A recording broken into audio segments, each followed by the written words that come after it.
coaching. Green Bay looked different, folks. It is official. Let me overreact. Green Bay is winning that division. I don't need to watch Vikings-Bears tonight, and I do not need to see the Lions again. Adding Micah, played less than half the snaps, is different. Between Matt LaFleur and Jordan Love and that run game and Rashawn Gary and Micah, this is the best-looking Packer team I have seen since Aaron Rodgers in his prime. That defense was flying all over the field. Like, they always use first-round picks on defense, but you never really feel like they're intimidating. Like, Baltimore plays on fire. Denver with that crew in Denver. You see orange jerseys everywhere.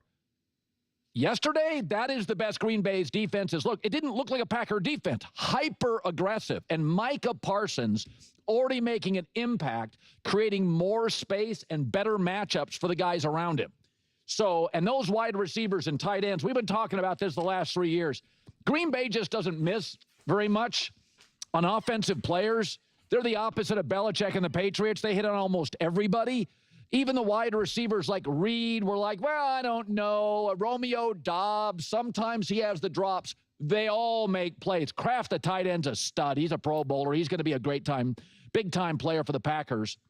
10 different guys caught passes. Green Bay was the best football team, coaching, offense, defense, I watched all weekend. I don't need to see anything else. I don't care if it's overreacting, because I know Matt's a great coach, and I know Micah Parsons can play, and I know those tight ends and receivers I've been watching for 3 years, if they stay healthy, are good. And I know Josh Jacobs, he's a bull, man. All I'm saying, I watched football weekend like you, starting last week college football, starting pro football Thursday night. That is the best team I watched. Yeah, I got to say, I feel pretty validated here. Especially the thing about Kraft, because I said all last season and all this past offseason, Kraft, that relationship with him, Jordan Love, and Matt LaFleur, like, that's a trio that you need to look out for. And just feed the beast. And I wrote in big, massive letters, Jordan Love is back. Jordan Love is back. I talked about how last year it just felt like that they were like playing on ice. Everything just felt so slippery, out of sync, out of rhythm. That didn't happen for even a second, not even for like a moment. And it was first game of the season, big division rival, Detroit Lions, who have been the team to beat, obviously. And it wasn't even close. This game truly wasn't even close. You never felt like the Lions had any chance. And I said that I thought the Lions were going to take a step back. And I talked about how the Packers, with Jordan Love and Matt LaFleur, you would make the argument that there would be no excuse to not solidify yourself as being the best coach-quarterback duo. That you would be like, Ben Johnson and Caleb Williams, this is their first year. Detroit Lions and Jared Goff just lost Ben Johnson. J.J. McCarthy and Kevin O'Connell, it's his first year, right? And like, you have the continuity. Jordan Love has been in the league now for years. Matt LaFleur is a great coach, and you could see the coaching on display. And I think it was Romo. Was it Romo? No, who? I forget who called this game now already. But they, you could see the Jordan Love's touchdown pass. Matt LaFleur's play calling, Matt LaFleur's scheme, and Jordan Love just delivering it beautifully, perfectly. That's what you want Jordan Love to be able to do. You want Jordan Love to be able to run and execute Matt LaFleur's offense to the highest level. That's what happens when you have a coach-quarterback connection. And not just a coach calling plays and then Jordan Love being like, all right, let's just see what we got here, right? Or having a quarterback who can do amazing things, but a coach unable to dial up the play at the right time.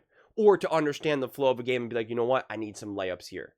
And that would be the only other thing that I would say about this game, is that you would want to see maybe, it was definitely a little boomer bust. And to be fair, a handful of teams gave me that impression this weekend. But it just felt like it was definitely just kind of like, hey, we're either just going to absolutely attack and just annihilate, or, there's like not a lot there necessarily. But the thing is that everything was there. I mean, they were able to do whatever they wanted offensively. And what I really liked about it, though, was that even though that they were clearly torching them offensively, there was never a sense that they were trying to do too much. That they were trying to just be like, we're trying to hang 55 points right now. You know, Jordan Love's like, man, this is easy today. I want to go off for 300 yards, 4 touchdowns. That's maturity. That's growth. That's understanding. It's week 1. We're getting in rhythm. We're going to be smart. We're just trying to win the game. We're just trying to win the game. Because in a lot of ways, especially those first 2 quarters, because they definitely obviously slowed down in the second half. But the start of that game, you really did feel like this team is about to just get, you know, it could legitimately be like 55-3. I mean, like you got that sense where you're just like, there's just nothing that the Lions can do to stop this team. And they never let that get ahead. They just never let that get to them. They were just like, we got our game plan. We're going to be smart. We're just trying to win this game. We don't care about anything else. We're not trying to send a message. We're not even trying to do anything special. We're just going to play our game. We're going to allow our players, our coaching staff, to just do what needs to be done. And then just let it unfold, right? Just like, we're better than you. We don't have to do anything crazy. We're just gonna play our brand of football. And the defense has been great. So Colin's like, oh, I've never seen the defense had been great. The defense had been, again, I kept pointing this out. They played the Eagles defensively better than any other team, especially in the playoffs. I mean, they really did. They needed a perfect game from Jalen Hurts. Jalen Hurts had to be flawless and not make a single mistake, not a single forced throw. And then it was the Packers offense that just obviously was very disconnected and injured. But this defense had been great, and now it's even better. You have continuity with coaching. You have now players that are a little bit more mature, more experienced. You obviously bring in a Micah. I mean, yeah. Listen, I don't want to overreact. It's like, oh, the division's over. There you go. The Lions did not look great. But they do have a great roster. And so maybe it's going to take a second or two to kind of find their own footing, their own rhythm. But yeah, if you're a Packers fan, you have to be feeling amazing. They definitely had one of the more complete games for sure.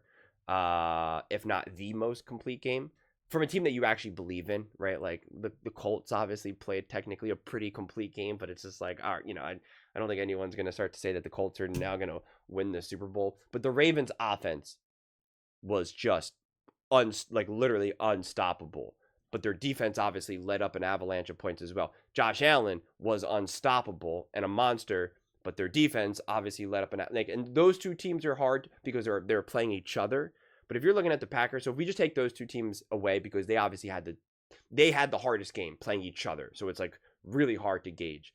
But if you just take all the other games and you're looking at teams like the Chiefs, the Chargers, the Broncos, the 49ers, like you're going to be like, this was the most complete game.